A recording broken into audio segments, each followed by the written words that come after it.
Hi guys, and welcome to Quiet History Vault. Tonight you are stepping into a world where winter is not a season, but a constant pressure that settles into your bones the moment the sun disappears behind the trees. You're inside a small log cabin somewhere deep in a frontier forest, where the walls are made of stacked timber and hope, and the wind outside sounds like it is testing every decision that brought you here.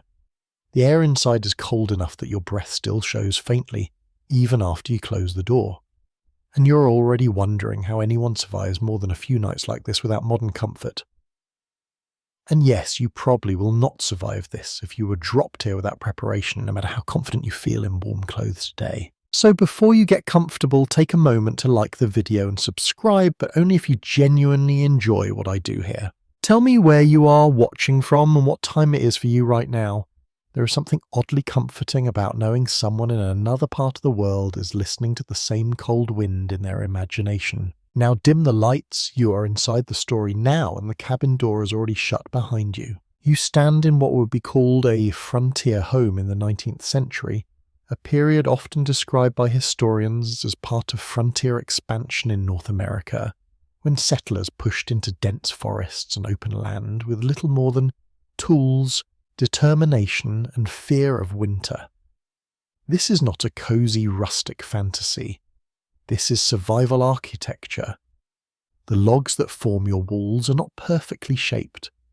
They shift slightly when the wind presses against them, and every gap between them feels like a tiny mouth letting cold air breathe inside. A mainstream historical fact is that many of these cabins were built in stages, with families often moving into incomplete structures before proper insulation was finished, because winter did not wait for construction schedules.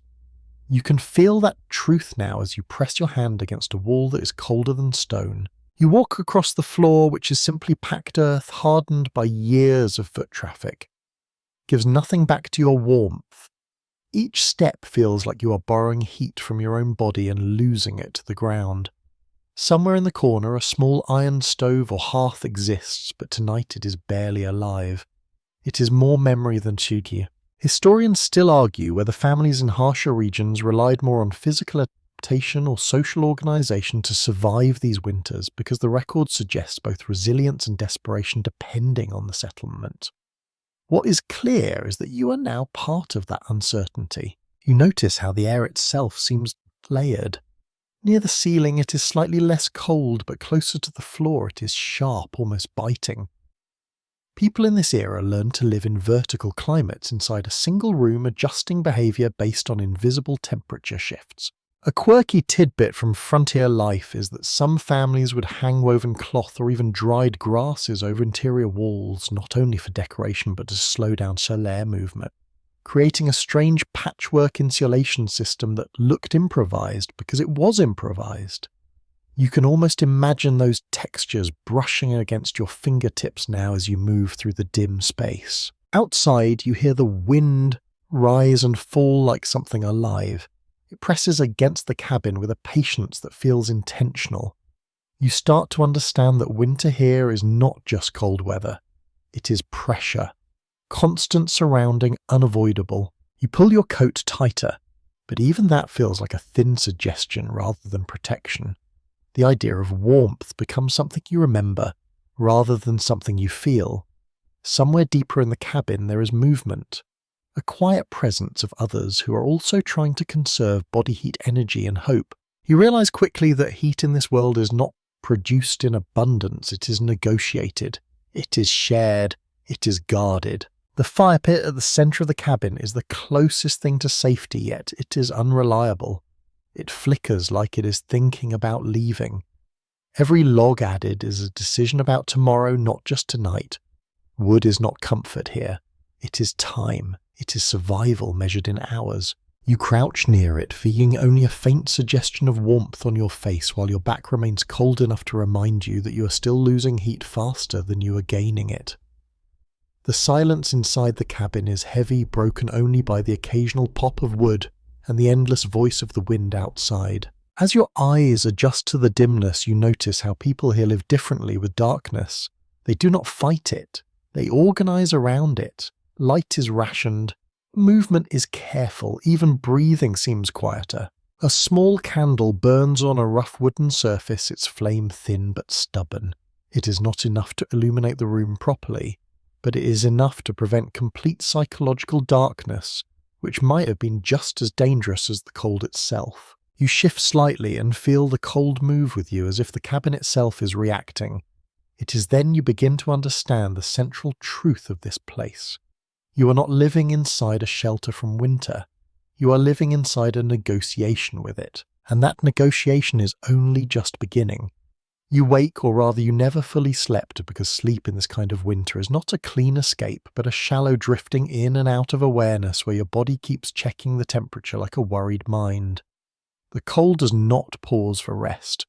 It continues its quiet negotiation with every breath you take inside the cabin. Now you are part of the early morning rhythm, though morning is generous. Light seeps in through the gaps between logs, pale and uncertain, as if even the sun is reluctant to commit to this place. The air feels sharper than it did in the night, which surprises you at first until you realize the fire has nearly died while everyone slept. A mainstream historical fact is that many frontier families structured their entire winter schedules around fire maintenance, with one person often assigned the unofficial role of tending the hearth through the night to prevent total heat loss. You can see why now as you look at the faint embers struggling in the ashes. You rise carefully, feeling your joints protest in a way modern life rarely teaches you to understand. Every movement requires negotiation with stiffness, with cold muscles that feel slightly delayed, like they're thinking before responding. The wooden floor is even colder than you remember, as though it has spent the night actively absorbing whatever warmth you left behind. Outside, the wind has shifted. It is not louder but more focused, like it has found new angles to press against the cabin. You hear it slipping through cracks you had not noticed before, and suddenly the structure feels less like a shelter and more like a porous boundary. Historians still argue whether early settlers underestimated winter severity due to optimistic migration accounts, or whether they simply had no alternative but to proceed despite knowing the risks. Standing here, you begin to suspect it was both. You move toward the hearth. The ashes are grey, soft and strangely delicate, like the remains of something that tried very hard to be warm and almost succeeded. You kneel, feeling the cold seep through your knees instantly, and begin the slow work of coaxing life back into fire. There is a rhythm to it. Small twigs first, then careful breath, then patience. In this world, fire is not instant. It is earned. Your breath fogs in front of you as you work each exhale, a visible reminder of heat leaving your body before it can be preserved. A quirky tidbit from frontier living is that some families used preserved embers from the previous night, burying them under ash in an attempt to sleep the fire, hoping it could be revived each morning without starting from scratch. Sometimes it worked, sometimes it simply left disappointment and frozen fingers. You notice how the others in the cabin move quietly behind you. No one speaks much in this moment. Words are expensive in cold environments. Energy is better saved for movement, for survival tasks, for the small rituals that keep the day from collapsing into despair. You add tinder. It catches reluctantly, like it is unsure whether it wants to exist again. Then slowly it accepts oxygen. Faint orange glow returns, fragile but promising. You feel a small psychological shift in the room, as if everyone collectively exhales at the same time. The hearth becomes the centre again, not fully alive yet, but no longer dead. You sit back slightly, feeling the first hint of warmth return to your face. It is uneven, concentrated in small pockets of space, like warmth is rationed even after it is reborn. A bowl of water nearby has developed a thin crust of ice overnight. You break it with your fingers, and the shock of cold is immediate and sharp. Even simple tasks feel like negotiations with discomfort. You realize how much of daily life here revolves around preventing loss. Losing heat, losing water, losing momentum. Everything is about maintenance against entropy. Nothing's automatic, nothing is assumed. Outside, you hear the forest settling under snow. Trees creak under weight, and occasionally a distant crack echoes through the cold air. It sounds like the landscape itself is adjusting its posture to survive winter. You step closer to the fire again, and now it holds a little more confidently. The flame is still small, but it is no longer an accident, it is becoming intention. You begin to understand something subtle about this world.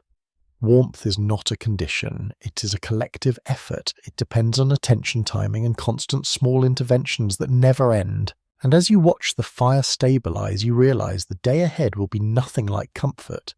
It will be management of cold, of fuel, of time itself. The fire is stabilized now, but it never truly settles into comfort. It behaves more like a fragile agreement than a source of real warmth. You sit close enough to feel its hesitant heat on your face while your back remains stubbornly cold, as if the cabin has decided that only one side of you deserves relief at a time. The morning continues its slow arrival, though calling it morning still feels like a modern courtesy you are not sure applies here. Light is thin, filtered through frost on the small window openings, giving everything a muted, almost underwater quality. You notice how even colour feels reduced in this environment, as though winter has quietly removed anything unnecessary. A mainstream historical fact is that many log cabins of this period were built using notched corner techniques that allowed stability without nails, relying instead on the weight and interlocking structure of the timber itself. You can feel that engineering choice now as the walls hold firm despite the wind pressing against them like an unseen animal testing its limits. Still, firmness does not mean warmth. You begin to notice the drafts more clearly.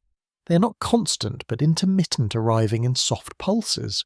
A faint line of cold air moves across your ankles, then disappears. Another touches the back of your neck, gone before you can fully react. It feels less like weather and more like something exploring the interior of the cabin. Historians still argue whether early frontier families developed more practical insulation methods through necessity, or whether knowledge was often lost and relearned repeatedly across isolated settlements. Standing here, you suspect the truth is messy, improvised, and deeply personal. You crouch near the floor and realize how dramatically temperature changes with height. The lower you go, the colder it becomes. The cabin is not one space, but several invisible layers stacked vertically, each with its own climate rules. A quirky tidbit from frontier living is that some families would hang thick quilts or animal hides directly over sleeping areas, creating enclosed pockets of warmer air that functioned almost like primitive tents inside the cabin itself. You can imagine such a setup now, like a small world within a world suspended above the freezing floor. You shift your weight and hear the wood creak beneath you. Every sound feels amplified in this quiet. Even breathing seems noticeable, as if the cabin is listening. Outside, the wind changes direction again. It presses differently now, hitting another side of the structure. You begin to understand that the cabin is not fighting one storm, but a rotating series of pressures that never fully stop. It is a continuous conversation between wood and weather. You move toward a small stack of wood near the hearth. This is not just fuel, it is planning. You realize that everything here is forward-thinking, rooted in scarcity. Every log represents future hours of survival, and using one feels like spending time you have not yet lived. The others in the cabin begin to move more actively now. There is a rhythm to morning tasks that feels almost ceremonial. One person checks the edges of the walls, pressing cloth or moss into gaps. Another stirs something in a pot that has been kept warm near the fire's edge. You notice how silence here is not emptiness but efficiency. People speak only when necessary, and even then in short exchanges words do not warm the body. A faint smell of smoke lingers in the air, mixing with the scent of damp wood and something earthy, almost animal-like. It is not unpleasant. It is simply the smell of containment, of life being kept inside a small space against a much larger cold outside. You glance at the hearth again. The fire has grown slightly encouraged by attention and careful feeding. It is still modest, but now it feels like it belongs rather than simply exists. You hold your hands closer and feel the uneven distribution of heat. One side warms, while the other remains cold, forcing you to constantly adjust your position like you are negotiating within invisible boundaries. A moment passes where you simply observe the room. The cabin is alive in its own way, not biologically, but functionally. Every movement, every adjustment, every small action is part of a system designed to resist collapse. You begin to understand how survival here is not dramatic. It is repetitive. It is maintenance disguised as life. And in that realization, the day begins to stretch ahead of you long and careful, like something you must walk through slowly, or risk losing what little warmth has already been earned. The hearth is stronger now, but it never becomes generous. It offers warmth, in measured portions, as if it is rationing kindness rather than heat. You find yourself constantly shifting closer, then slightly away, learning that comfort in this cabin is not a fixed state, but a moving target shaped by fuel, timing, and attention. Outside, the wind continues its patient work against the walls. It does not rush. It does not rage. Instead, it tests every seam with repetition like an argument that refuses to end. You start to understand why people in this environment often spoke of winter as something with intent, something that had presence. A mainstream historical fact is that early log cabins often relied on central hearths, not only for cooking and heat, but also for basic social organization, with most daily activity physically oriented around that single point of firelight. You feel that truth now as your body naturally gravitates toward the flame without conscious decision. The room around you is still dim even with the fire alive. Shadows gather in corners like stored cold. Every object in the cabin seems to hold on to winter more effectively than it holds on to warmth. Even wooden beams appear darker, heavier, as though absorbing the season itself. You notice how everyone's movements are slow but purposeful. There is no idle standing here. Even rest has structure. Someone checks a pot suspended near the heat. Another adjusts a hanging cloth that serves as a barrier against drafts. Everything is small maintenance repeated endlessly. Historians still argue whether frontier households develop more collective living habits due to environmental necessity, or whether such patterns reflected cultural traditions carried for earlier rural settlements. Watching the shared focus around the hearth, you can feel how isolation would have made individuality inefficient. You reach for a piece of wood and place it into the fire. It resists at first, then slowly accepts the flame. The sound is soft, almost like a sigh.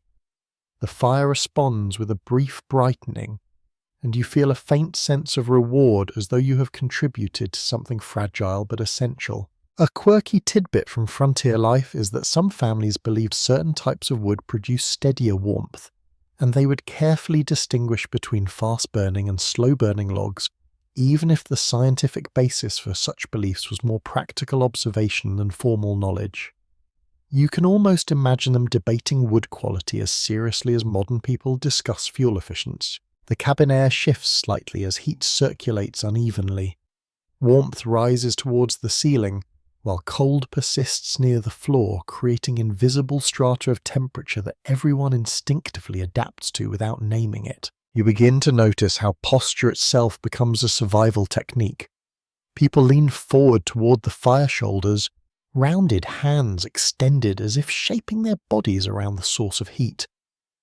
Even rest positions are optimized for minimal heat loss. A faint creak runs through the cabin as the wind presses harder on one side.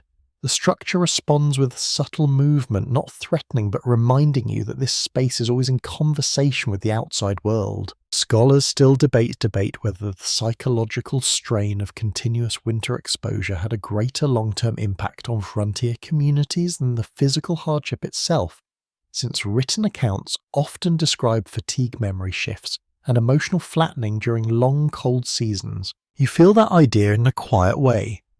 Time here does not feel segmented. It feels continuous, like one long effort to remain warm enough to continue existing. The fire crackles again and a small spark rises before disappearing into the dim air. You watch it instinctively as if even its brief ascent carries meaning. Outside, the wind changes pitch slightly. It is subtle but noticeable, like a different tone in the same endless conversation. You realize that listening to the weather becomes a skill here, a way of anticipating what the cabin will need next. You sit back slightly, feeling the uneven balance of warmth across your body again. One side is comfortable, the other still cold enough to remind you that survival is not symmetrical. And as the morning stretches onward, you begin to understand that this place does not offer comfort as a destination. It offers it only as a temporary arrangement between effort and endurance. The day continues without announcing itself. In this place, time does not arrive with clarity. It accumulates slowly like smoke settling into wood, like cold air finding every surface it has not yet claimed. You remain near the fire, but even that nearness feels conditional, dependent on attention fuel and the patience of everyone in the cabin. There is a rhythm now that your body begins to understand, not comfort but adaptation. You lean forward when the heat weakens. You adjust when drafts shift. You learn to read the room not by sight alone, but by sensation, by the subtle language of temperature changes that never fully stop. A mainstream historical fact is that many frontier families arranged their sleeping and working spaces within a single room specifically to reduce heat loss, since separate rooms would have been impossible to keep warm without excessive firewood consumption. You feel that logic in your bones as you realize how every activity naturally orients itself toward the hearth. Someone moves behind you and you sense rather than see them adjusting something near the wall. A strip of fabric is pressed into a gap where logs do not meet perfectly.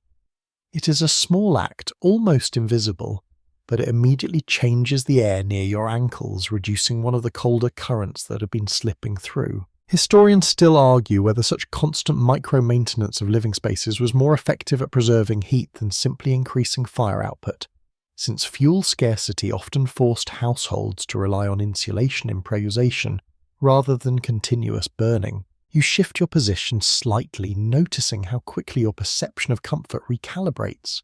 What felt cold an hour ago now feels normal, and what feels warm now feels precious. It is a sliding scale with no fixed point. A quirky tidbit from frontier living is that some households use thick layers of straw or dried leaves packed between interior walls during construction, treating insulation as something organic and seasonal rather than permanent.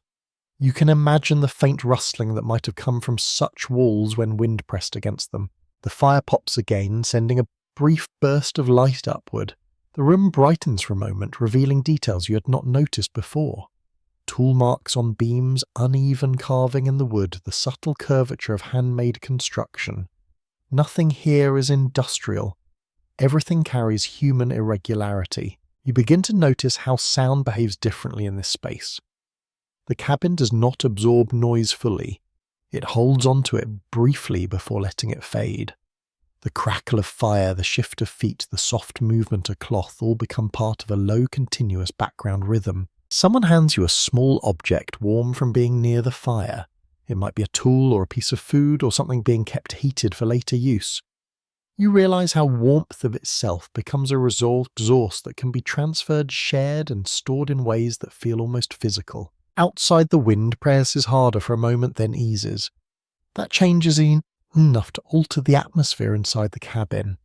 You feel it in the slight relaxation of tension around the walls, as if the structure itself has been holding its breath. Historians still argue whether frontier communities developed stronger interdependence because of environmental pressure alone, or whether pre-existing communal traditions shaped how cooperation emerged under survival stress.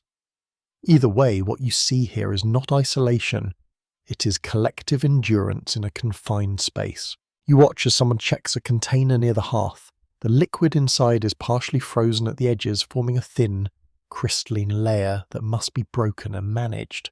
Even water here negotiates its own stability. Scholars still debate how much cognitive energy early settlers devoted to environmental monitoring compared to other daily concerns, since surviving winter required constant awareness of temperature, fuel levels, and structural integrity. You start to understand that attention itself is a form of labor here. Nothing can be ignored for long. Even stillness requires awareness. The fire steadies again and the warmth becomes slightly more reliable. Not abundant, but predictable enough to relax your posture for a brief moment. That relaxation feels almost dangerous, as if comfort itself could lead to neglect. You sit quietly, surrounded by soft movement, faint light, and the endless presence of winter outside the walls. It is not dramatic. It is persistent. And in that persistence, you begin to understand that life here is not defined by moments of warmth, but by the continuous effort to keep those moments from disappearing. The fire holds steady now, but it still feels like something you are responsible for rather than something you can rely on. Every flicker demands attention. Every shift in flame feels like a reminder that warmth is never automatic here. You find yourself watching it more than you would a modern screen because it determines everything that follows. The cabin has settled into its daytime rhythm, though. That word feels slightly misleading. There is no true separation between day and night in winter. Like this, only variations in light and the intensity of cold. You notice how people move between tasks without announcing transitions.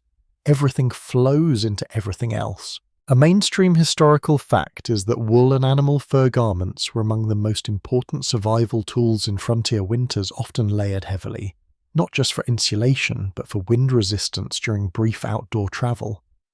You feel the weight of that reality when someone brushes past you wearing thick, coarse fabric that carries the faint scent of smoke and livestock. You begin to understand that clothing here is not fashion or identity.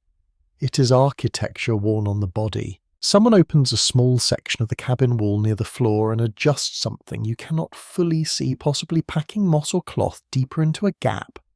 Immediately, the air near your feet shifts. It is a subtle improvement, but in this environment, subtle changes are meaningful. A few degrees of difference can decide whether a night feels survivable or endless. Historians still argue whether frontier insulation techniques were primarily inherited from European rural traditions or developed independently through trial and error in response to harsher North American winters. Standing here, you can almost feel both influences blending into something improvised and practical. You move closer to the hearth again, not because you are cold in an absolute sense, but because warmth here behaves like something you must actively maintain contact with. Distance equals loss, proximity equals survival. A quirky tidbit from frontier living is that some families would warm stones or bricks near the fire and then wrap them in cloth to place near sleeping bodies at night, creating portable heat sources that slowly released warmth over hours. You can imagine how carefully those objects would have been guarded, as if they were small pieces of the fire itself. The sound inside the cabin remains soft but constant. Fire crackles, shifting, feet faint, creaks of wood adjusting to temperature changes. Even silence feels structured like it has rules. You notice how people here rarely stand still for long. Even resting involves micro-adjustments. Hands rubbing together, shoulders rolling, feet repositioning closer to heat sources. Stillness is not absence of movement. It is controlled minimal movement. Outside, the wind briefly intensifies again, pressing against one side of the cabin. The walls respond with a low groan, not alarming, but deeply present. You start to realize that the cabin has its own language of sound, and you're slowly learning to interpret it. A faint smell of smoke thickens for a moment as the fire is adjusted. It is not unpleasant, but it is constant, embedded in clothing, hair and wood. It becomes part of identity over time, something you would carry even outside. Historians still argue whether the sensory experience of frontier winters, especially smell and sound, had a long-term effect on how settlers recorded their memories, since many written accounts emphasize atmosphere as much as event. You glance around and notice how every object has a dual purpose. Containers are not just storage, they are heat moderators. Blankets are not just bedding, they are structural insulation. Even empty space is used deliberately to reduce drafts. Scholars still debate whether this kind of adaptive living created a heightened environmental awareness in frontier communities or whether it simply reflected necessity without deeper cognitive change. You realize that awareness here is constant but not stressful in the way modern urgency feels. It is quieter, continuous, almost meditative in its own harsh way. The fire shifts again, and for a moment you feel a stronger wave of warmth across your face. It is brief, but enough to change your posture instinctively. You lean in slightly, as if the body itself remembers what comfort should be. Someone adds another piece of wood, and the flame responds with a low rise in brightness. The room becomes marginally more visible, revealing textures you had not fully noticed before.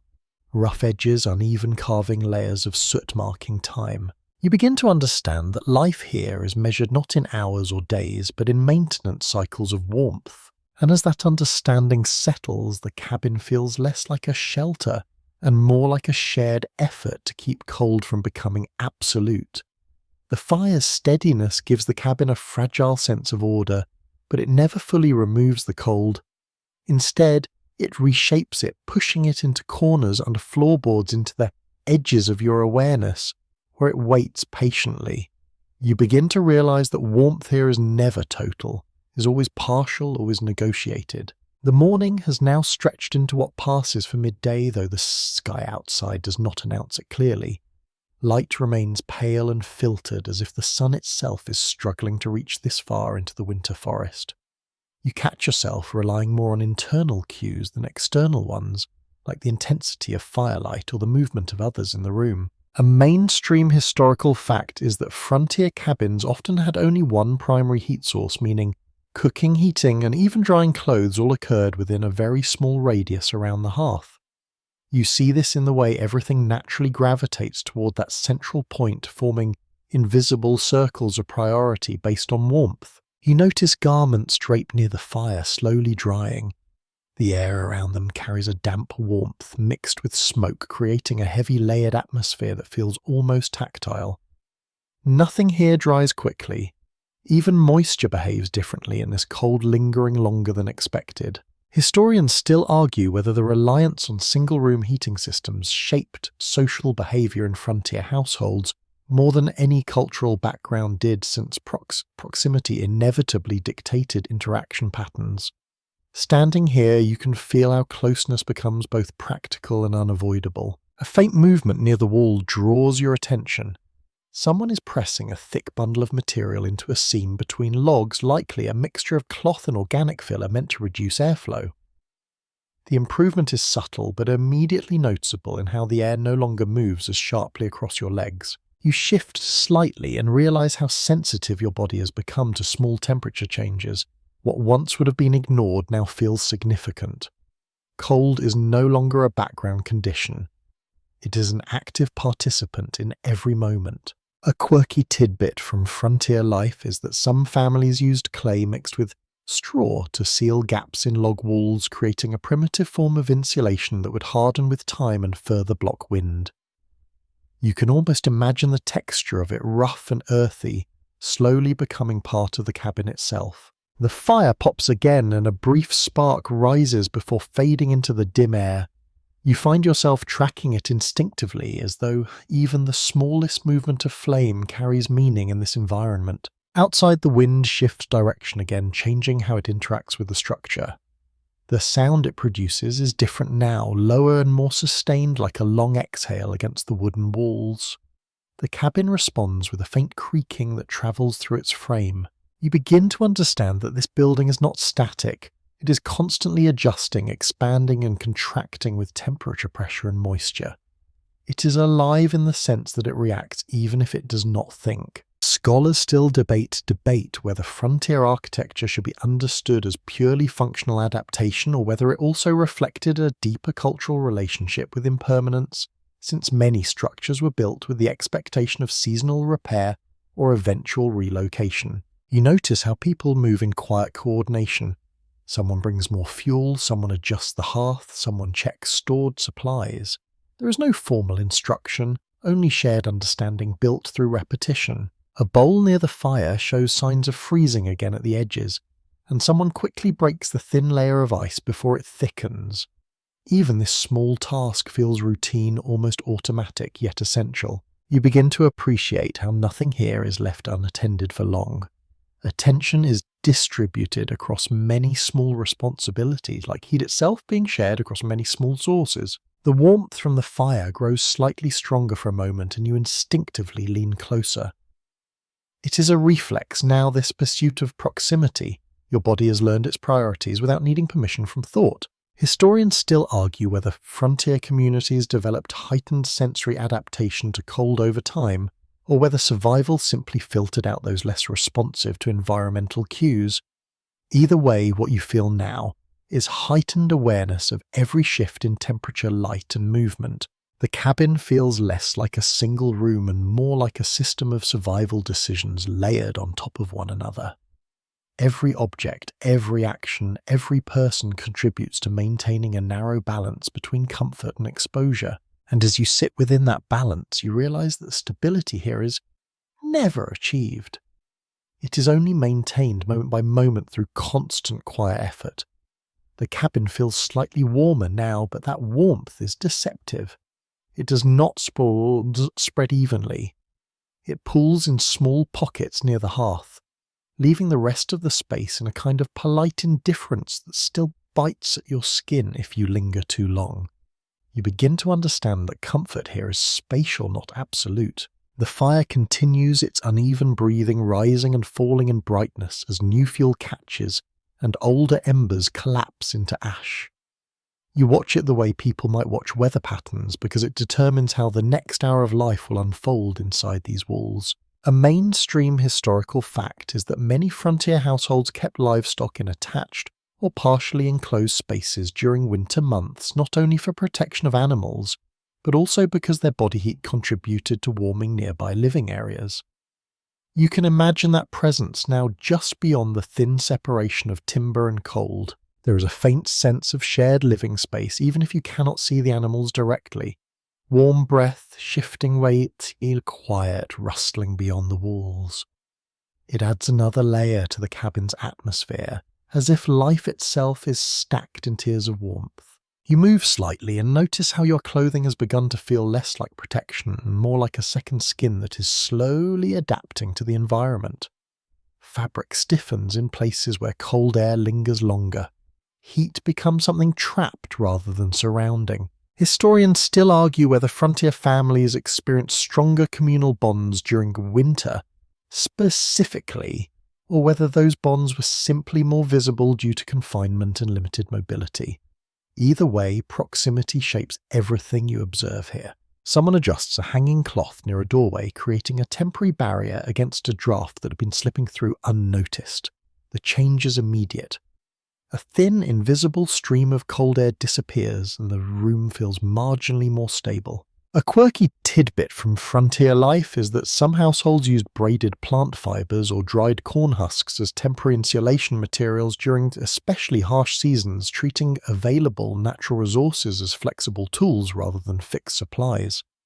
You can almost see those materials layered into walls like quiet improvisations against winter.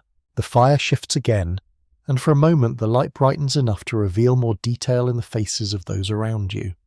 Expressions are calm but focused, shaped by repetition of tasks rather than emotional display.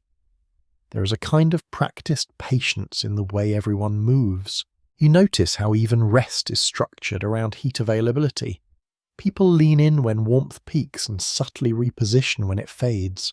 The rhythm of bodies mirrors the rhythm of fire more closely than any clock could. Outside, the wind presses and then withdraws as if testing the structure in cycles. Each impact is followed by a brief silence that feels heavier than the sound itself. The cabin responds with small, almost imperceptible shifts. Scholars still debate whether the psychological endurance required for frontier winters was more dependent on physical resilience or on learned behavioral adaptation passed through observation and repetition within households. You begin to notice how little energy is wasted on unnecessary movement. Every action is deliberate, even the smallest ones. Picking up wood, adjusting clothing, shifting posture near the fire. Everything serves a purpose tied to warmth or preservation. A container near the hearth emits faint condensation as heat meets cold air trapped inside it. Someone wipes it quickly, preventing moisture from freezing again. Even liquids are constantly managed as if they are temporary states rather than stable resources. You realize how deeply time is shaped by maintenance cycles here. Nothing progresses in a straight line. Everything loops through preparation, use, correction, and adjustment. The fire steadies once more and you feel a brief wave of warmth that is almost emotional in its effect. Not happiness, but relief. A soft easing of tension that you only notice once it arrives. Historians still argue whether early settlers perceived winter primarily as an environmental challenge or as a social structuring force that dictated every aspect of daily life. Standing here, you can feel how both interpretations might be true at once. The cabin hums with quiet activity, not noise but presence. Life continuing in a constrained, careful way that never fully relaxes but also never fully stops. And as you remain within that rhythm, you begin to understand that survival here is not about defeating cold, it's about continuously agreeing to live alongside it. The warmth from the hearth is stronger now, but it still behaves like something temporary, something that must be constantly renewed, or it will vanish without ceremony. You start to understand that fire in this world is less an object and more an ongoing responsibility, like a living agreement between effort and survival. The cabin feels slightly more awake as the day continues. Not in a modern sense of activity, but in a slow accumulation of small tasks that keep everything from slipping back into cold stillness. You notice how even the air seems more active when the fire is strong, circulating in gentle currents instead of settling into heavy layers. A mainstream historical fact is that heated stones were commonly used in frontier households as portable warmth sources, often placed under bedding or wrapped in cloth to extend heat through the night. You can imagine how carefully such objects would have been handled, almost like carrying a fragment of the fire itself into darkness. Someone near the hearth tends to one of these warmed objects, now shifting it slightly closer to the fire again. The motion is careful, deliberate, and you realise how even objects here require ongoing attention, as if nothing can be left alone for too long without losing its usefulness. Historians still argue whether such heat retention methods were born primarily from necessity, or whether they evolved from earlier domestic traditions brought across migrations, since similar techniques appear in multiple cold climate cultures across different centuries. You shift your position and feel how your body has begun to synchronize with the fire's rhythm. When it brightens, you relax slightly. When it dims, you adjust instinctively. It is no longer a conscious process. It is becoming habit. A quirky tidbit from frontier living is that some families would pre-warm bedding materials near the hearth before placing them in sleeping areas, effectively turning the entire evening routine into a carefully timed sequence of heat transfer. You can picture that slow choreography of preparation, almost like a ritual performed against the encroaching night. The cabin's walls creak softly as the wind presses from a new direction.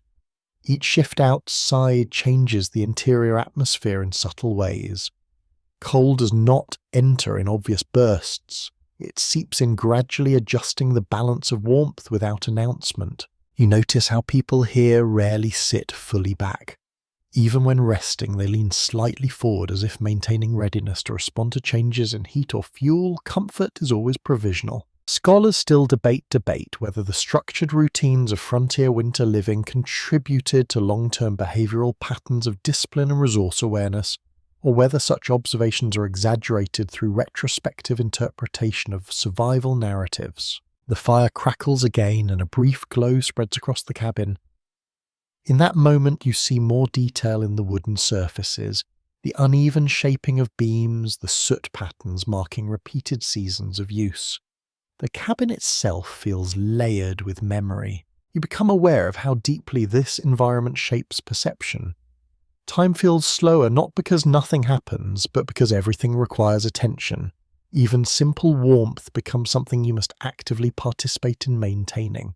A container near the fire gives off a faint sound as ice inside it shifts and breaks. Someone immediately responds, adjusting its position closer to heat. It is a constant dialogue between temperature and human action. Historians still argue whether frontier households developed a more acute sense of environmental responsiveness than modern populations due to necessity, or whether the documentation simply reflects the most dramatic aspects of survival life. You watch as another piece of wood is added to the fire. The flame responds with a soft rise as if acknowledging the contribution. There is something almost reciprocal about it, like a relationship rather than a tool. The warmth increases slightly and you feel your shoulders relax in response. It's a brief moment of ease, but it stands out precisely because it is not permanent. In this place, even comfort is measured in short intervals. You begin to realize that nothing here is ever fully resolved. Heat is never complete. Cold is never gone. Everything exists in shifting balance, always being corrected, never finalized. And in that realization, the cabin feels less like a shelter and more like a continuous act of care shared among everyone inside it. The fire settles into a steadier rhythm now, but you have learned not to trust steadiness too much. In this place, stability is always temporary. A short pause between adjustments. You find yourself watching the flames the way someone might watch breathing, aware that any change could shift the entire balance of the room. The cabin feels slightly less harsh than earlier. Though, that does not mean it feels warm. It means only that the cold has been redistributed, pushed into corners and seams where it waits quietly. You begin to realize that comfort here is not created. It is negotiated continuously with loss.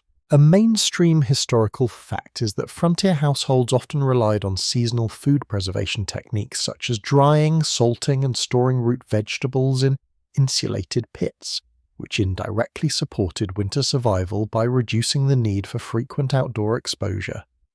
You can sense that logic in the careful way food containers are arranged near the hearth, kept warm but not exposed to flame.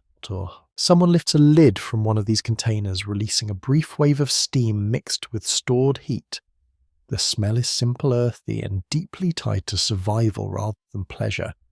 Even food here carries the memory of preparation for hardship. Historians still argue whether the success of frontier winter survival depended more on environmental adaptation strategies or on pre-existing agricultural knowledge transported from earlier settlements, since both influences appear intertwined in historical records. You notice how hunger and warmth are closely connected in this environment.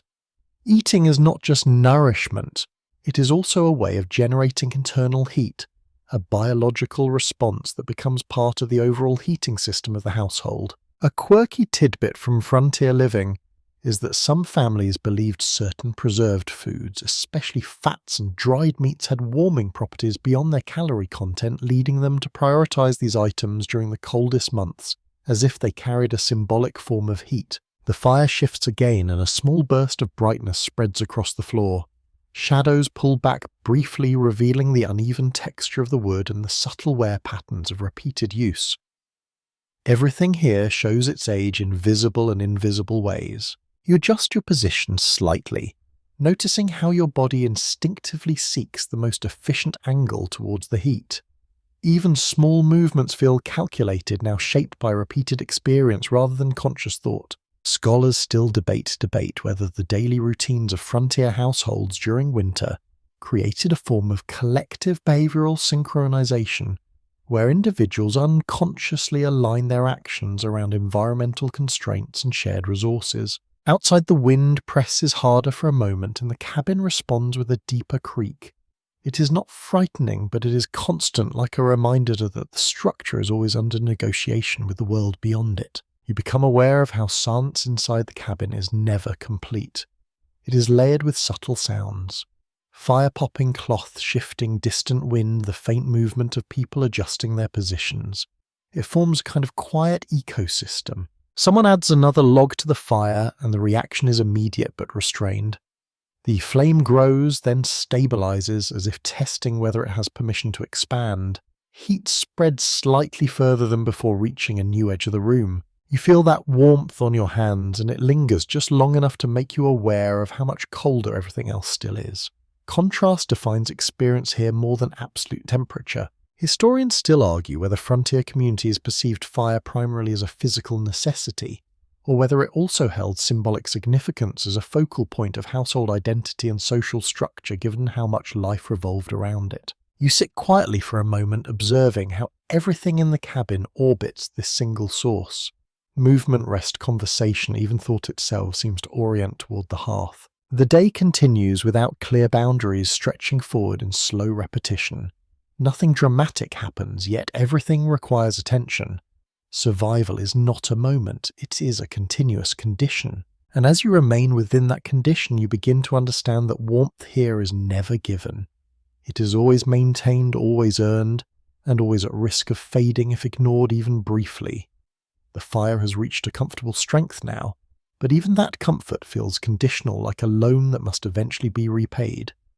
You notice how quickly your expectations have changed.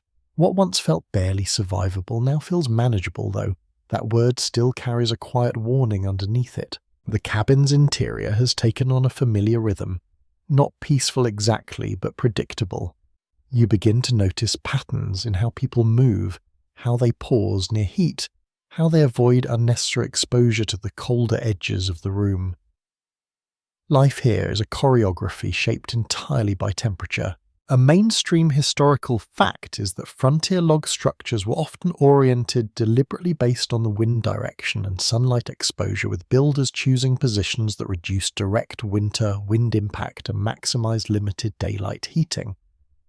You can feel that logic now, as certain corners of the cabin remain noticeably less hostile than others. You drift slightly toward one of those marginally warmer zones and immediately notice the difference. It is subtle, but in this environment, subtle differences are everything. A shift of a few steps can feel like crossing into another climate entirely. Historians still argue whether early settlers developed architectural awareness through formal knowledge passed down from European building traditions, or whether most of it emerged organically through repeated failures and seasonal adaptation in unfamiliar terrain. Someone near the hearth adjusts a hanging object again, possibly a cloth or hide used to reduce airflow. The effect is immediate. A faint draft that had been circulating near the floor disappears and the room feels more stable, as if the cabin has exhaled slightly. You are beginning to understand that warmth here is not centralized in the way modern heating systems are. It is distributed unevenly, shaped by materials movement and constant human intervention. A quirky tidbit from frontier life is that some households would rearrange sleeping positions throughout winter, depending on fire intensity and weather severity, rotating who received the most warmth on any given night as a practical form of shared survival strategy. The fire crackles again and you watch the embers shift like slow-moving constellations.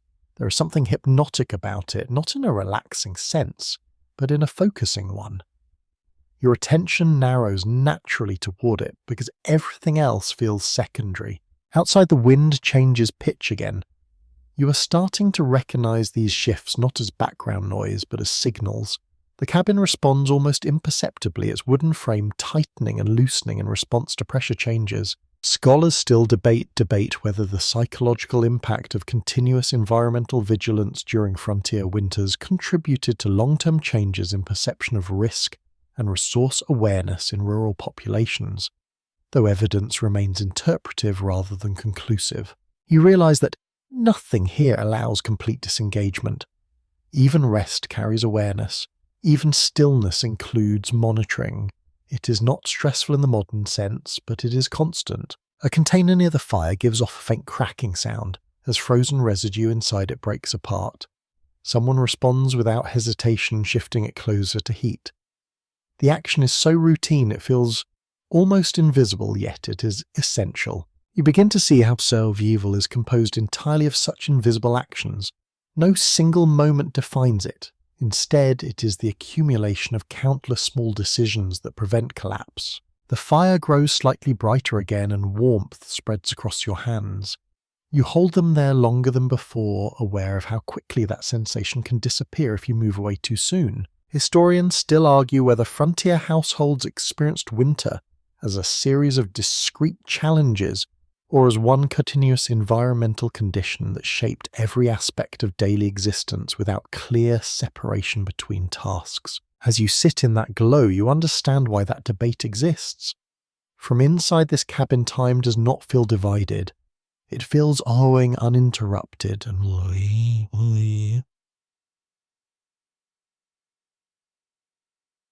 cold at the edges. And within that ongoing rhythm, the fire remains the center of everything.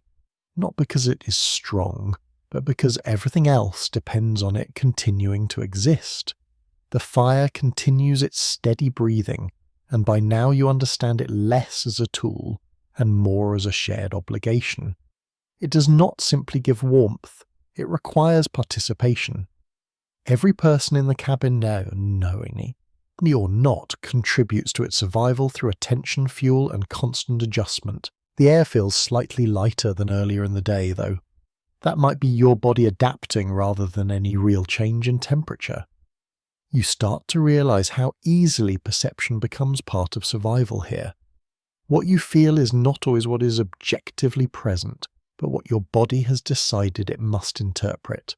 A mainstream historical fact is that frontier diets in winter were heavily dependent on preserved fats, grains, and stored root vegetables, providing the high energy intake necessary to maintain body heat in extreme cold conditions. You can sense that reality in the way food is treated, almost like fuel rather than indulgence. Someone stirs something near the hearth and a faint aroma spreads through the room. It is simple, earthy, and deeply functional in tone. Nothing here smells like excess. Everything smells like preparation for endurance. Historians still argue whether nutritional adaptations in frontier communities were primarily driven by environmental necessity, or whether they also reflected inherited culinary traditions adapted over time to local conditions. You notice how eating in this environment is tied closely to timing around heat. Food is not just consumed for their hunger, it is used strategically, often aligned with moments when the body needs additional internal warmth to complement the fire.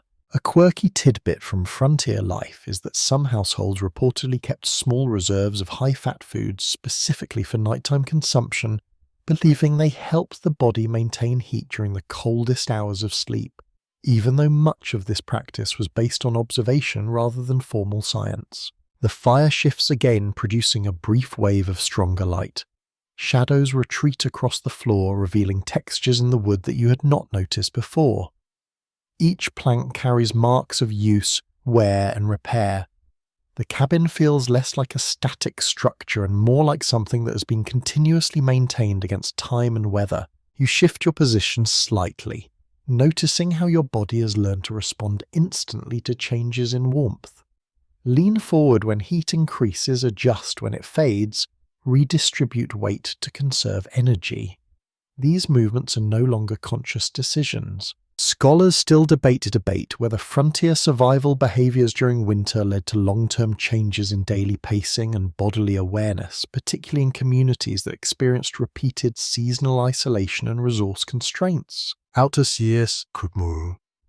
Outside the wind presses again, then releases. The cabin responds with a low, familiar creak. You are beginning to interpret these sounds almost like language, each variation telling you something about pressure, direction, or intensity. You notice how the interior space never fully settles. Even when calm, it feels like it's holding itself together against an external force that never stops. Stability is not absence of movement, it is continuous correction. A container near the fire gives off a faint hiss as remaining moisture inside it meets heat. Someone immediately adjusts its position, preventing it from cooling unevenly again. These corrections happen constantly without announcement. You begin to see how much of life here is built on anticipation. Nothing is left until it becomes a problem. Everything is managed slightly before failure occurs. The fire brightens once more, and for a moment you feel a deeper sense of warmth across your body. It is not dramatic, but it is noticeable enough to change your posture again.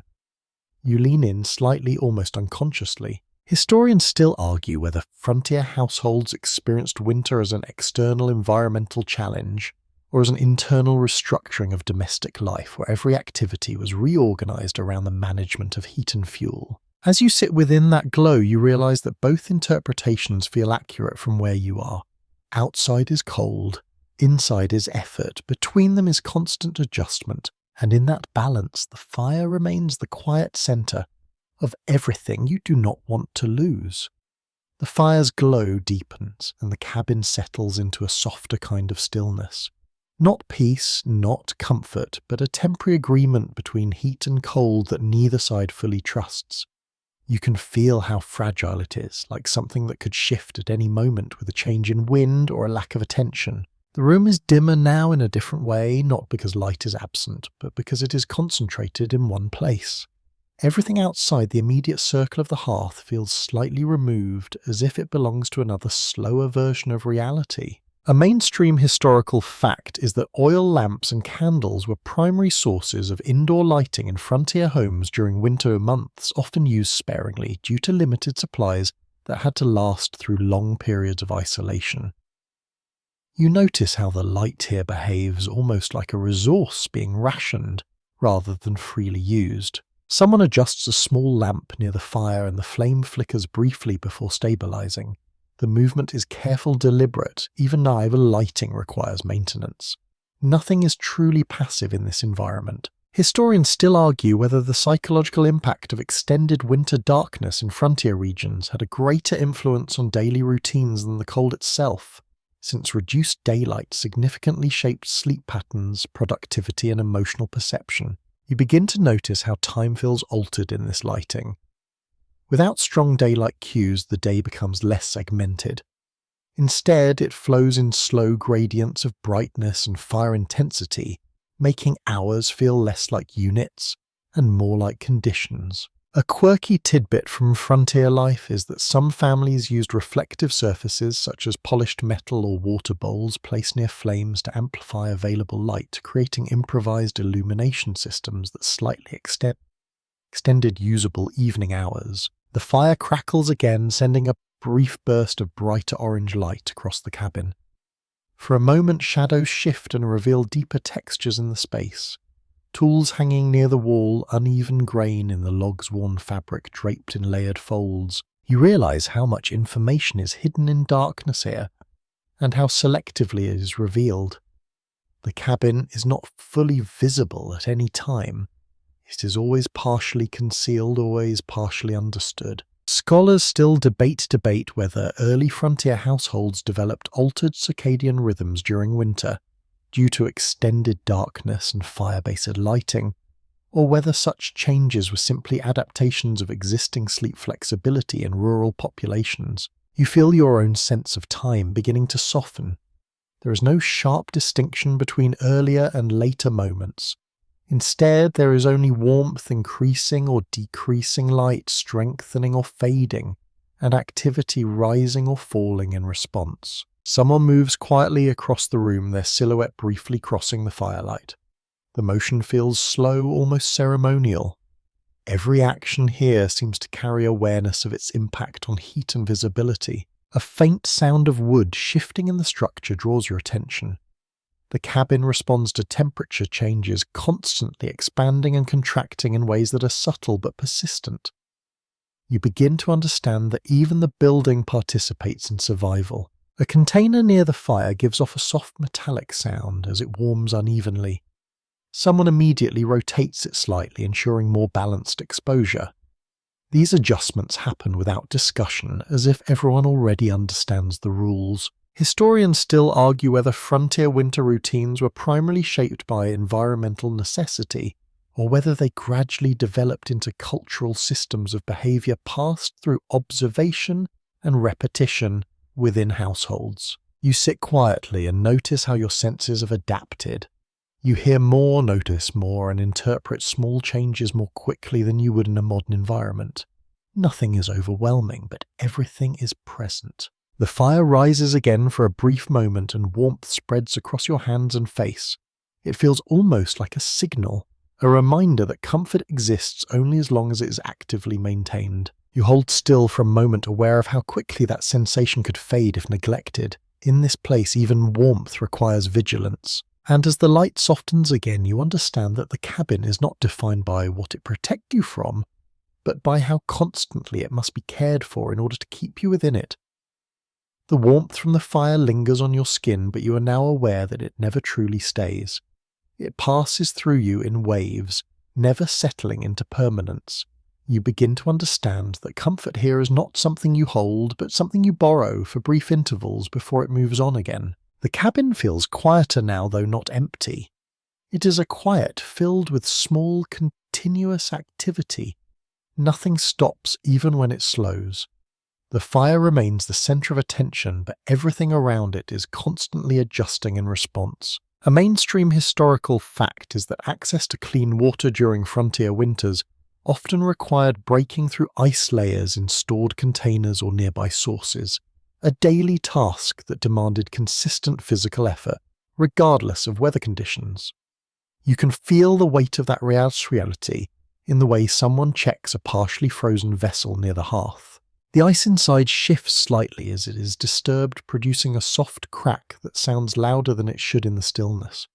Even water here resists its own usability, requiring human intervention just to remain functional. Historians still argue whether winter survival routines in frontier settlements were more physically demanding than psychologically taxing, since many accounts describe both exhaustion and heightened awareness of environmental conditions over extended periods. You notice how even simple hydration becomes a managed process. Nothing is left to natural flow, everything is adjusted, broken, warmed or protected against freezing. A quirky tidbit from frontier life is that some households placed water containers close enough to the fire to prevent freezing but far enough away to avoid boiling or evaporation, creating a delicate spatial balance that had to be maintained throughout the day. The fire pops again and a small spark rises briefly before disappearing. You find yourself tracking it automatically, as if even tiny movements of flame carry meaning in this environment. Outside, the wind presses harder for a moment, then eases. The sound shifts from sharp pressure to long distant movement, like something circling the cabin rather than striking it directly. The building responds with a subtle groan. Scholars still debate whether frontier architecture should be understood as passive shelter or as an active participant in survival, given how much maintenance, repair and environmental responsiveness was required to keep structures habitable during extreme winters. You begin to see the cabin differently now. It is not a fixed object. It is a system in constant negotiation with temperature, moisture and wind. It requires cooperation just to remain intact. Someone adds another piece of wood to the fire. The flame responds quickly, then stabilizes again.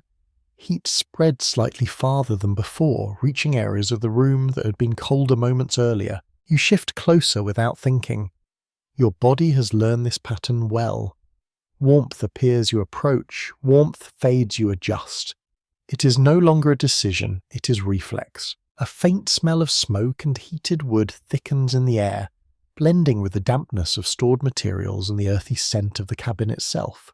It becomes part of the environment rather than something separate from it. Historians still argue whether sensory immersion in frontier environments influenced memory formation and narrative storytelling in later written accounts, since many descriptions emphasize atmosphere and physical sensation as much as events. You realize that everything here is experienced through layers.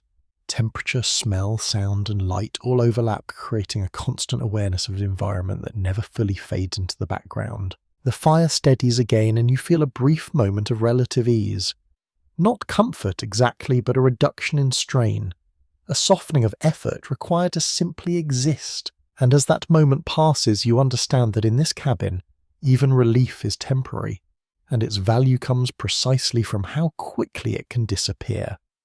The cabin settles into a deeper rhythm now, one that feels less like a series of events and more like a continuous condition. The fire still commands attention, but it no longer surprises you. Instead, it becomes part of the background structure of awareness, like breathing or heartbeat, always present, always requiring some level of subconscious monitoring. The light inside has softened, further shifting as the day moves without announcing itself. You notice how everyone in the cabin seems to operate within this muted illumination, as if brightness itself has been rationed across hours rather than simply switched on or off. A mainstream historical fact is that frontier households often relied on shared indoor spaces for nearly all daily activity during winter months, since separating tasks into different rooms would have required far more fuel than most families could afford. You can see that reality reflected in how every action happens within the same tight radius around the hearth. There is no real concept of privacy here, not in the modern sense. Instead, there is proximity shaped by necessity. People exist near each other because warmth demands it. Historians still argue whether this enforced closeness during winter months strengthened long-term social bonds in frontier communities, or whether it simply reflected economic and environmental constraint without deeper cultural transformation. You shift slightly, noticing how your own body has become part of this arrangement. Your position in the room is not random. It is dictated by heat distribution, airflow, and the movements of others. Even your stillness participates in the shared balance. A quirky tidbit from frontier life is that some families use suspended cloth partitions inside single-room cabins not for privacy, in a modern sense, but to trap heat around sleeping areas and reduce the mixing of cold and warm air layers. You can imagine those hanging divisions gently swaying with every movement and draft. The fire crackles again and the sound feels almost conversational now, as if it has become another presence in the room. You find yourself listening to it as much as watching it interpreting its changes, like subtle signals about what the next moments might bring. Outside, the wind continues its slow pressure against the cabin. It never fully stops. It shifts in intensity and direction, but always remains present, like a reminder that the boundary between inside and outside is always being tested. Scholars still debate whether frontier winter living encouraged a heightened awareness of spatial boundaries, since inhabitants had to constantly monitor where warmth ended and cold began in both physical and behavioural terms. You notice how the edges of the room feel more significant than the centre. The hearth is not just warmth, it is orientation. Everything else is defined in relation to it. Someone adjusts a hanging item again near the wall, and the change in airflow is immediate. A faint draft disappears and the room feels slightly more contained. These small corrections accumulate into a sense of stability that is never fully guaranteed. A container near the fire emits a soft sound as heat redistributes within it. Someone turns it, slightly aligning it more precisely with the warmest zone. Even objects here are continuously repositioned for survival efficiency. Historians still argue whether frontier households developed a form of environmental attentiveness that bordered on instinctive behaviour, or whether it was simply the result of constant necessity reinforcing basic observational habits over time. You begin to realise how much of life here is built on awareness that never fully relaxes, not anxiety but attentiveness, a quiet ongoing reading of conditions that never stops. The fire rises briefly again and warmth spreads across your hands. You hold it there longer than you might expect, aware that sensation is both temporary and essential, and as the light shifts once more you understand that in this cabin, shared survival is not defined by grand effort, but by the endless repetition of small adjustments that keep cold from taking over completely. The fire has reached a steady pulse again, and by now you recognise this steadiness as something fragile rather than secure. It only exists because someone is always thinking about it, feeding it, adjusting it, watching it. Nothing about warmth here is automatic, even when it feels calm. The cabin's interior feels slightly heavier in atmosphere, as if the day has accumulated inside the wooden walls. Smoke, heat, breath, and damp fabric all blend into a single layered presence. You begin to understand that air itself is not neutral here. It is shaped by survival. A mainstream historical fact is that frontier households often reused every available heat source during winter, including cooking fires, small stoves, and even residual warmth from baking or boiling water, since fuel efficiency was essential in regions where firewood had to be gathered and stored in advance. You can see that principle reflected in how nothing in the cabin is ever allowed to cool without purpose. Someone shifts a pot closer to the fire's edge, carefully controlling its exposure. The movement is precise, almost practiced to the point of instinct. Heat is not just created, it is guided. Historians still argue whether frontier winter living encouraged technological improvisation out of necessity, or whether it simply accelerated already existing rural practices of resource maximization under constrained conditions. You notice how the cabin constantly redistributes warmth like a shared resource. No single place remains warm for long without tension, even comfort moves. A quirky tidbit from frontier life is that some families used heated bricks wrapped in cloth not only for bedding, but also for warming hands during daytime tasks, passing them between individuals as a shared portable heat source throughout the day. The fire crackles and the sound feels more meaningful now, as if you have learned its language. A sharper pop means new fuel catching. A lower hiss means moisture burning away. You start reading it without thinking. Outside, the wind continues its slow, persistent presence.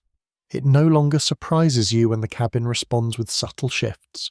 The structure feels less like an object and more like something breathing in resistance to the cold. Scholars still debate whether frontier communities developed a form of collective environmental intelligence where groups shared an unspoken understanding of temperature management and spatial heat distribution without formal instruction. You observe how little communication is actually needed. People act in coordination without explanation. A log is added, a draft is blocked, a container is moved closer to warmth. Everything is understood without being spoken. A faint change in light occurs as clouds outside shift. The room darkens slightly and the fire becomes more visually dominant. Shadows deepen along the walls and the sense of enclosure increases. You become aware of how much the cabin depends on this single point of illumination and heat. Without it, the space would collapse into something far less manageable. Someone brushes past you and you feel the brief transfer of warmth from their clothing. It is fleeting but noticeable. Even human presence here carries thermal significance. A mainstream historical fact is that in many frontier settlements, families would gather in a single room during the coldest months specifically to concentrate body heat and reduce fuel consumption, effectively turning domestic life into a shared thermal environment. That idea feels very real now as you sit within overlapping layers of heat movement and breath. The fire rises slightly again and warmth spreads outward in uneven waves. You adjust your position almost automatically, aligning yourself with the most comfortable angle.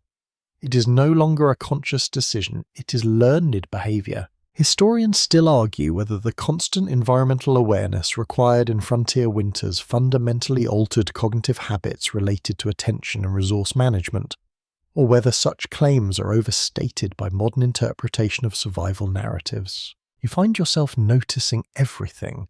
Small shifts in air, subtle changes in sound, slight variations in warmth.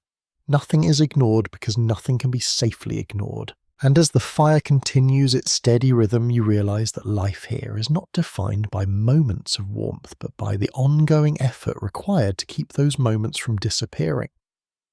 The cabin now feels like it has fully absorbed the day, holding it inside its wooden frame the way soil holds warmth after sunlight fades. Everything inside seems slightly slower, not because time has changed, but because the environment has narrowed your attention into smaller, more immediate concerns. The fire remains the central pulse, but even that pulse feels steadier, less volatile. You notice how stability here is never permanent, only temporarily achieved through continuous care. A mainstream historical fact is that frontier families often prepared entire evening routines around conserving heat, completing washing, cooking, and repairs before nightfall to reduce unnecessary movement once temperatures drop further outside. You can sense that rhythm in how the cabin quiets as the evening deepens. Movements become smaller, voices soften. Even objects seem to stay where they are placed for long intervals, as if the entire room is agreeing to reduce disruption. Historians still argue whether this structured reduction of activity during winter evenings was primarily driven by environmental necessity, or whether it gradually influenced cultural patterns of rest and family interaction in frontier households. You notice how your own stillness begins to match the room. You're not resting in the modern sense. You're conserving presence, staying close to warmth while minimizing unnecessary exposure to cold air currents. A quirky tidbit from frontier life is that some households marked evening transitions not by clocks but by the behavior of the fire itself, using the change in flame color and intensity as a cue for when to shift from active tasks to quiet endurance of the night. The fire glows deeper now, less bright and more concentrated, as if it has turned inward. The wood shifts slowly, producing occasional soft collapses that send brief pulses of warmth outward. Outside, the wind continues its long conversation with the walls.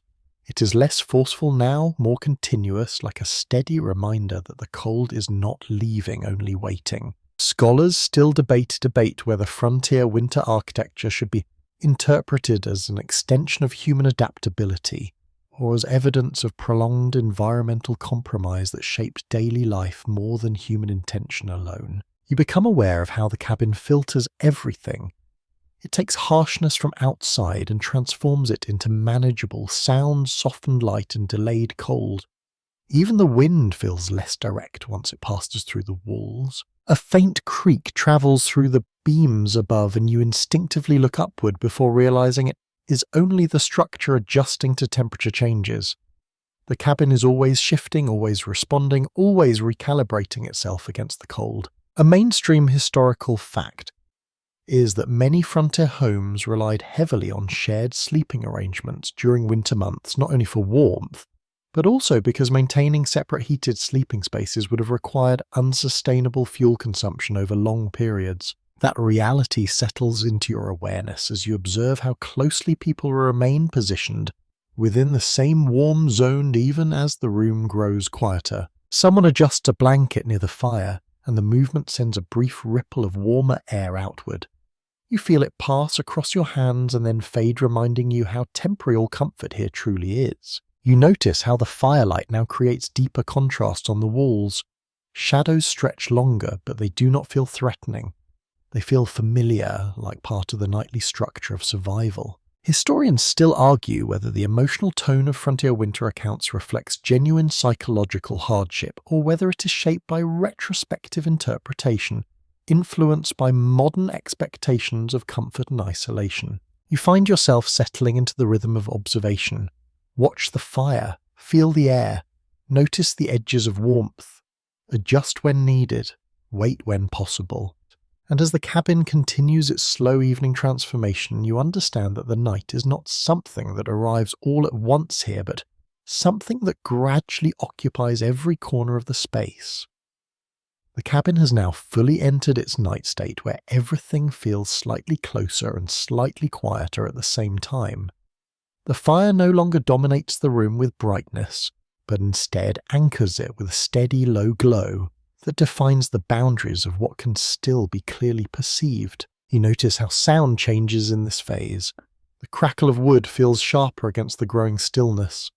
The wind outside feels more distant, yet more continuous, as if it has settled into a long, patient rhythm that refuses to stop. A mainstream historical fact is that frontier winters often required families to maintain a near constant nighttime vigilance around heating sources, since fires had to be carefully controlled to prevent both freezing conditions and accidental overheating of enclosed spaces. You can feel that balance in the way attention never fully relaxes around the hearth. Even in rest there is awareness. Even in silence there is monitoring. Historians still argue whether this persistent nighttime attentiveness contributed to different sleep patterns in frontier communities compared to urban populations of the same era, particularly regarding segmented sleep and periodic waking. You shift slightly and the warmth adjusts with you. Nothing remains evenly distributed for long. Heat gathers where bodies gather and fades where they move away. The cabin responds constantly like a living calculation of presence. A quirky tidbit from frontier life is that some households kept small heated stones or metal objects near sleeping areas not just for warmth, but as early warning indicators, since sudden cooling could signal fire failure or drafts entering the space. The fire pulses again and you watch the glow deepen briefly before settling. It feels almost like breathing, expanding and contracting in slow intervals that match the room's mood. Outside, the wind presses along the walls in longer, smoother waves now. The sharpness has faded, replaced by persistence. It no longer feels like impact, it feels like endurance. Scholars still debate whether frontier cabins should be interpreted as passive shelters or active thermal systems that required constant human input to maintain equilibrium with extreme environments. You begin to understand that nothing here is ever truly left alone. Everything requires participation, even stillness. A mainstream historical fact is that many frontier families positioned sleeping areas in the warmest part of the cabin, often near the hearth, and adjusted bedding layers throughout the night, rather than relying on a single fixed arrangement for warmth. That idea becomes more tangible as you imagine how sleep itself is shaped by temperature changes, not just fatigue. Comfort is not static, it is negotiated across hours. You notice the subtle shifts in air currents near the floor where cold tends to gather. The upper air remains warmer, creating invisible ease that everyone here unconsciously navigates. Someone stirs slightly in sleep, and this movement sends a faint ripple of warmth through the shared space. Even unconscious motion contributes to the cabin's thermal balance. Historians still argue whether frontier winter living encouraged a heightened sensitivity to bodily awareness during rest, since individuals often needed to adjust position or coverings multiple times through the night to maintain warmth. The fire lowers again for a moment, then steadies. You feel the room respond immediately, as if holding its breath before settling back into equilibrium. You realize how deeply the cabin depends on continuity. Not intensity, but persistence. Not heat alone, but careful maintenance of it over time. And as the night deepens further, you understand that survival here is not a single act, but a quiet agreement between people, fire, and structure to keep the cold at a distance for just a little longer. The night has now settled into its deepest form, where the cabin feels less like a place and more like a sealed moment suspended between cold and warmth. Everything is quieter but not empty. The silence is layered, built from wind-breathing fire and the faint shifting of wood responding to temperature. You notice how the fire has changed again. It is smaller now, more concentrated, as if it has learned to conserve itself the way you have learned to conserve movement. It no longer reaches outward with intensity. Instead, it holds steady, protecting the space immediately around it. A mainstream historical fact is that frontier households often relied on maintaining a low continuous fire overnight rather than allowing it to extinguish fully, since relighting it in freezing conditions could be difficult without prepared kindling or dry fuel. You can feel the importance of that continuity in the way the glow is carefully preserved. Even sleep here is built around maintenance. The fire is not ignored. It is trusted but never abandoned. Historians still argue whether this constant need for nighttime fire management shaped deeper cultural attitudes toward responsibility and vigilance in frontier communities, or whether it is simply an overinterpretation of practical survival behavior. You shift slightly and the warmth responds with subtle delay. It is as if the cabin recalculates your position before adjusting its comfort distribution. Nothing is instant, everything is mediated through slow physical response.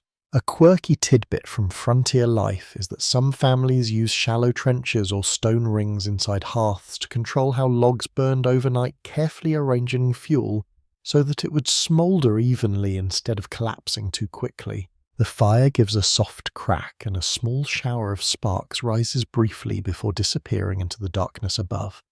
You watch them instinctively, even though they vanish almost immediately, as if your attention is drawn to anything that briefly defies the stillness. Outside, the wind continues its long, unbroken movement. It feels farther away now, but also more vast, as if the entire world beyond the walls has become a single continuous force pressing gently but endlessly against the cabin. Scholars still debate whether frontier winter architecture should be understood as a form of environmental negotiation or as a prolonged adaptation strategy that gradually reshape domestic behavior over generations. You begin to sense how deeply everything inside the cabin is interdependent. The fire, the walls, the bodies, the stored materials, all functioning as one temporary system against the cold. A mainstream historical fact is that many frontier households arranged sleeping schedules in shifts during extreme cold periods, ensuring that at least one person remained partially awake to monitor the fire and maintain warmth levels through the night. That thought reshapes how you perceive the quiet around you. Even rest is structured. Even silence has responsibility embedded within it. The air feels heavier near the ceiling where warmth collects and lingers. Below, cooler air settles closer to the floor, creating a hidden gradient that everyone unconsciously adapts to throughout the night. You notice how even your breathing seems slower now, as if the body itself is adjusting to conserve energy in response to the environment. Someone turns slightly in sleep and the blankets shift briefly, exposing a pocket of warmer air that dissipates almost immediately. The cabin corrects itself again, returning to equilibrium. Historians still argue whether frontier winter environments encouraged a collective form of nocturnal awareness within households where individuals became subtly attuned to each other's movements and the behavior of shared heat sources throughout the night. The fire dips again, then steadies. You feel the room hold that moment carefully, as if acknowledging how fragile the balance remains. And in this deepest part of the night, you realize that survival here is not only about resisting cold, but about maintaining a continuous quiet conversation between warmth and everything that tries to take it away. The cabin now feels almost timeless, as if the night has folded itself so completely around the structure that there is no clear sense of beginning or end anymore. The fire remains, but it has become something softer, quieter, more internal, like a heartbeat that does not ask for attention, but quietly insists on being there. You notice how every surface seems to hold a trace of warmth, even in the colder corners. Heat has been shared, passed around, and gently redistributed so many times that it feels less like a resource and more like a memory held within the wood itself. A mainstream historical fact is that frontier families in extreme winter conditions often relied on carefully layered bedding systems made from quilts, animal hides, and spare cloth arranged in combinations that trapped body heat and reduced exposure to cold air pockets throughout the night. You can almost feel that logic in the way stillness itself becomes a kind of insulation. Everything is reduced now to essentials: breath, warmth, shelter, and awareness of the fire.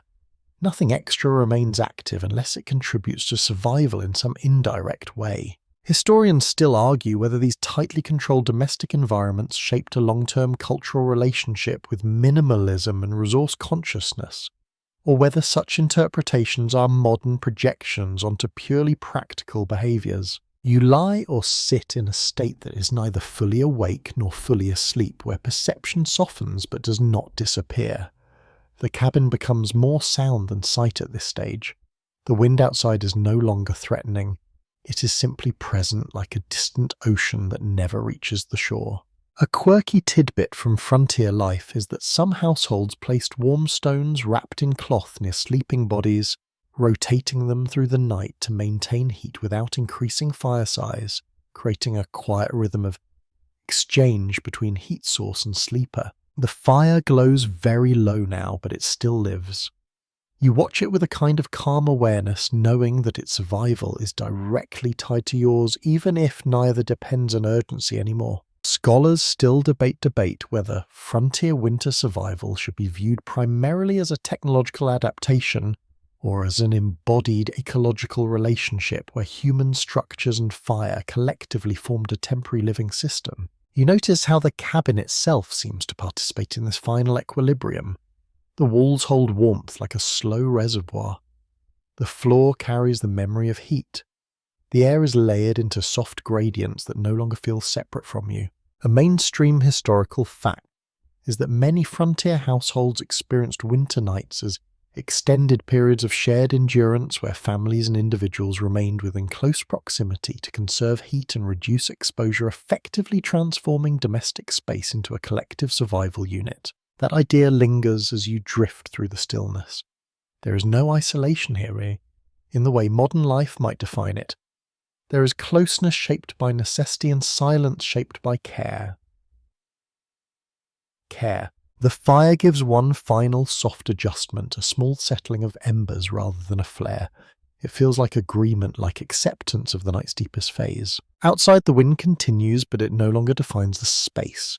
It is background now, part of a much larger world that does not need to be confronted, only acknowledged. You feel the final shift from awareness into rest approaching slowly, gently, without interruption.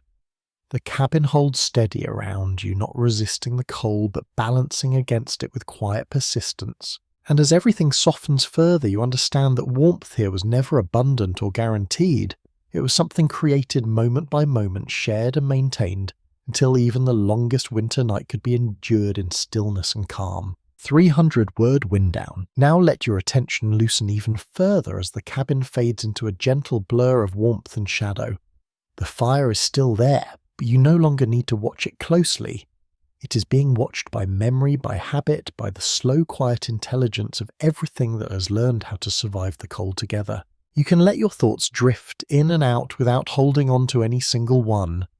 The wind outside continues its distant movement, but it no longer presses against you in any meaningful way. It simply exists far away beyond walls that have already done their work for the night. Feel the weight of stillness settle in softly, not as pressure but as support. The kind of stillness that does not ask anything from you, only allows you to be here without effort, without adjustment, without monitoring warmth or distance. In this quiet space, everything has already been handled. The fire is steady enough. The walls are doing their part. The night is long, but it is no longer something you need to navigate. It simply passes around you like water around stone. Let your breathing become slow and even, matching nothing in particular, just following its own gentle rhythm. There is nothing to fix, nothing to adjust, nothing to maintain in this moment. The cabin holds its warmth. The world outside continues its cold, and you remain somewhere safely in between, suspended in a calm that does not need to last forever to be enough. Now let even this narration fade slightly at the edges, as if it is becoming part of the same quiet darkness that surrounds the cabin. There is nothing more required from this moment except rest. Sleep well.